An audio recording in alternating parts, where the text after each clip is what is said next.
This is cool. Just a little anecdote. 1978, 1979, I used to wait for the 15 trolley every morning on my way to St. Joe's Prep. And the kids from North Catholic were coming out of Fishtown 7:15 in the morning.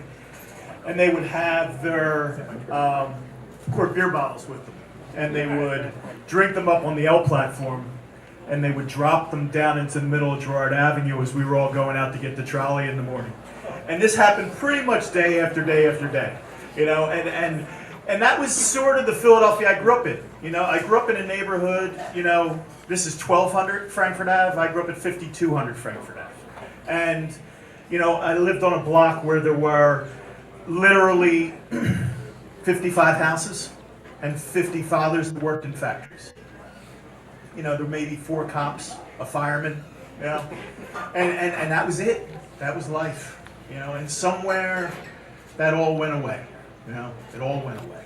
And the fact of the matter is like on a daily basis, I still spend all my time in those neighborhoods, you know, and every day I drive back home from work and I cross a psychological barrier that brings me back into the realm of this, us, me, my family, my friends, the college educated, the folks who love good food and good beer and good wine, who travel, who understand politics and things of that nature.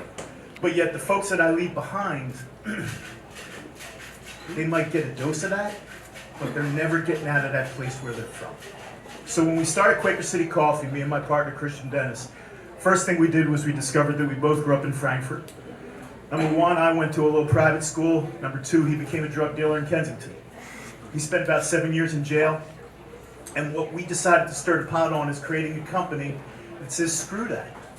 Screw the fact that everybody that grew up 5 blocks up that way doesn't deserve to be part of this. You know? So what we did was we just went ahead and just started hiring guys. Hiring guys that recently got out of jail, guys that mostly were drug dealers, guys that mostly were in the game.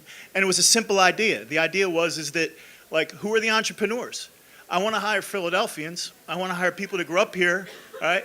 I want people that have skills and talent, right? So I want the guys who have taken the risks, who have taken the shots. You know, they're either going to end up dead or in jail anyway, right?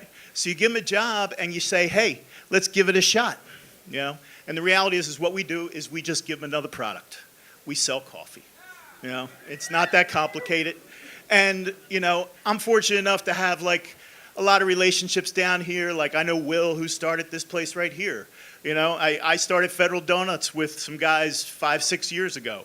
You know, like, there's some projects that I've been in the middle of throughout the course of my life that are fun, but there's nothing that compares to this one. You know, this one is simply about trying to take the 50% of the population in Philadelphia and introduce the idea of some prosperity. You know, that's all it is, you know. And if we can create some jobs with this little company, damn it, I know we can create some jobs with another little company, and another one, and another one, you know. And I've been fortunate enough in the 2 years that I've been stirring this pot to meet a boatload of people that want to play this game, a boatload, you know. So, I mean, we have a coffee shop downtown, whatever, you know. We have, you know, like, seriously, and I mean that sincerely. You know, it's like, it's a lovely little coffee shop, but coffee shops are a dime a dozen. They're absolutely everywhere, right? It's not about the coffee. It's not about the coffee shop. It's about the folks that we have working with us and the product and the skill set. Christian, my partner, says to me all the time, I can't wait until the day that you and me get on a plane and fly to Central America, and I'm a former drug dealer from Philadelphia, and I'm there to buy coffee. Right? He says that to me all the time, right? And I said to him, I said, that's the day we know we made it, you know? So, yeah, it's been a fun run. We're up and running. We pretty much have all your needs met when it comes to coffee. We mostly focus on corporation and institution, you know? So, like, you know, you need your little K-cups for your break room station, we got you. So, it's easy to find us. Thank you.